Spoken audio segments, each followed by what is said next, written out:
किसे बनाएगी सीएम का फेस? क्या कांग्रेस को मिलेगा इसका तोड़? पल पल बदलते चुनावी समीकरण से जुड़ी तमाम बड़ी खबरें लेकर मैं प्रिया बस हाजिर हूं आपके सामने और स्वागत करती हूं आपका हमारे खास प्रोग्राम एमपी का रण में। खबरों को विस्तार से जानने से पहले एक नजर आज की सुर्खियों पर। बीजेपी के बड़े ऐलान से शिवराज सिंह चौहान की बड़ी मुश्किलें, बीजेपी नहीं बनाएगी सीएम फेस। गोपाल भार्गव के दावे से बड़ा सियासी पारा, कहा इस बार बन सकते हैं मुख्यमंत्री। केंद्रीय मंत्री अनुराग ठाकुर का बड़ा दावा, मध्य प्रदेश में रिकॉर्ड सीटों से जीतेगी भाजपा। पचमढ़ी के लिए मशहूर पिपरिया सीट पर बीजेपी का दबदबा, कांग्रेस को मिल रही कड़ी टक्कर। चुनाव से पहले कांग्रेस को तगड़ा झटका, विधायक विपिन वानखेड़े को 1 साल की सजा।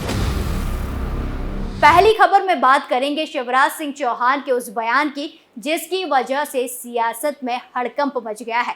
दरअसल शिवराज सिंह चौहान ने जो बयान दिया है उसके बाद सियासी गलियारों में हलचल तेज हो गई है। मध्य प्रदेश में चुनावों की आहट के बीच सीएम फेस को लेकर लगातार सस्पेंस है। भाजपा यहां ऐलान कर चुकी है कि चुनाव पीएम मोदी के चेहरे पर सामूहिक नेतृत्व में लड़ा जाएगा। ऐसे में प्रदेश में इस बात की लगातार चर्चा है कि अगर मध्य प्रदेश में भाजपा की सरकार बनी तो मुखिया कौन होगा। इन सभी अटकलों के बीच सीएम शिवराज सिंह चौहान ने लगातार जनता से पूछना शुरू कर दिया है कि मामा को सीएम बनना चाहिए कि नहीं। डिडोरी की एक जनसभा में भी उन्होंने जनता से यही सवाल पूछा। उनके सवाल के कई मायने निकाले जा रहे हैं। देश में नवंबर-दिसंबर में 5 राज्यों में चुनाव होने हैं, इनमें मध्य प्रदेश भी शामिल है। लेकिन इस बार सीएम पद पर उनकी उम्मीदवारी खतरे में नजर आ रही है। प्रदेश में सीएम फेस के तौर पर किसी का चेहरा पेश न किया जाना इसकी बानगी है। इसके अलावा भाजपा ने राष्ट्रीय महासचिव कैलाश विजयवर्गीय, केंद्रीय मंत्री नरेंद्र सिंह तोमर, प्रहलाद पटेल और फग्गन सिंह कुलस्ते के साथ ही कई दिग्गज नेताओं को चुनाव में उतारने का ऐलान कर दिया है। हालांकि अभी भी सीएम शिवराज सिंह चौहान की उम्मीदवारी अभी तक साफ नहीं है। माना जा रहा है कि इस कश्मकश की स्थिति में अब सीएम शिवराज ने खुद ही सीधे जनता से सवाल पूछना शुरू कर दिया है ताकि हाईकमान तक संदेश जाए। सीएम शिवराज सिंह चौहान ने डिडोरी में आयोजित सभा में जनता से पूछा कि मैं कैसी सरकार चला रहा हूँ, अच्छी चला रहा हूँ या बुरी चला रहा हूँ। वो यही नहीं रुके, उन्होंने आगे पूछा कि मामा को एक बार फिर सीएम बनना चाहिए या नहीं बनना चाहिए। पीएम मोदी को पीएम बनाना चाहिए या नहीं बनाना चाहिए। जो जनता का साथ दे आप उनका साथ दो। माना जा रहा है कि शिवराज सिंह चौहान की तरफ से सीधे जनता से पूछा जा रहे सवाल इस बात का संकेत है कि वो अपनी बात केंद्र सरकार तक पहुंचाना चाहते हैं। इसके पहले उन्होंने अपने गृह जिले सीहोर में जनता से सवाल पूछा था कि चुनाव लड़ूं या ना लड़ूं। इसी सभा में उन्होंने ये भी पूछा था कि मैं चला जाऊंगा तो बहुत याद आऊंगा। उनके इन्हीं सब सवालों के कई राजनीतिक निहितार्थ निकाले जा रहे हैं। भाजपा ये ऐलान कर चुकी है कि इस बार मध्य प्रदेश सामूहिक नेतृत्व चुनाव लड़ेगा। इस बात के भी कयास लगाए जा रहे हैं कि मध्य प्रदेश में भाजपा की जीत के बाद शिवराज सिंह चौहान की कुर्सी जा सकती है। हालांकि शिवराज सिंह चौहान ने अभी तक अपने कदम पीछे नहीं खींचे हैं। जनता से लगातार अपने काम को लेकर सवाल पूछकर शिवराज सिंह चौहान सीएम पद की रेस में बने रहना चाहते हैं। साथ ही ये भी संदेश दे रहे हैं कि जनता उनके साथ है। दूसरी खबर में बात करेंगे गोपाल भार्गव के किए गए दावे की। दरअसल मध्य प्रदेश में 1-2 दिन में विधानसभा चुनाव के लिए आदर्श आचार संहिता लागू हो सकती है। बीजेपी अपना प्रचार अभियान डबल इंजन सरकार को लेकर चला रही है। पार्टी कहीं भी सीएम के फेस को लेकर शिवराज सिंह चौहान का नाम लेने से बच रही है। ऐसे में कयास लगाए जा रहे हैं कि अब मुख्यमंत्री शिवराज सिंह चौहान किनारे लगाए जा सकते हैं। ये संदेश सामने आते ही अब बाकी सीनियर नेताओं को लगने लगा है कि वो सीएम बन सकते हैं। एमपी सरकार के कद्दावर नेता गोपाल भार्गव ने सीएम बनने की इच्छा जताई है।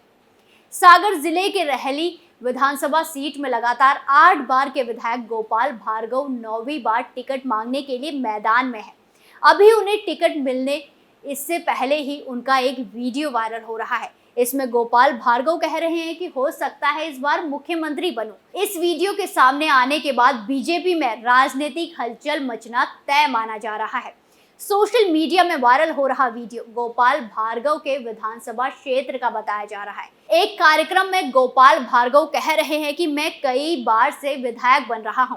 साल 2018 में मैं नेता प्रतिपक्ष था।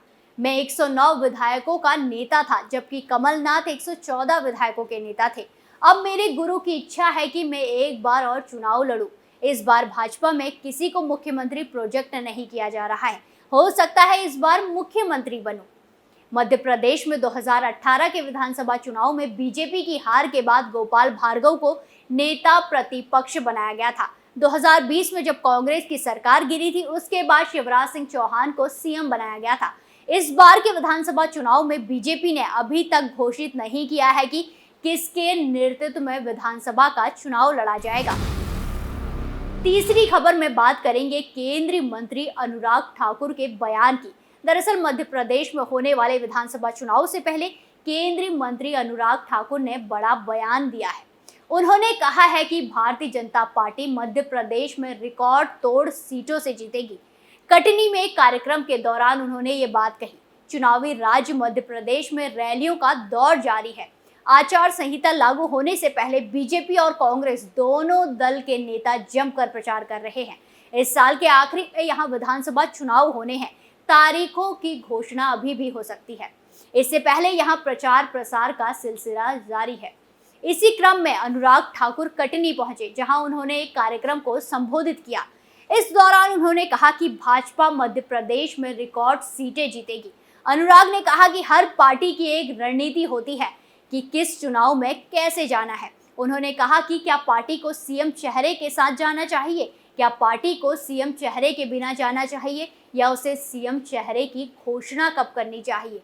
अभी चुनाव की घोषणा नहीं हुई है, पहले तारीखों को घोषणा हो जाने दीजिए। भाजपा मध्य प्रदेश में रिकॉर्ड सीटें जीतेगी।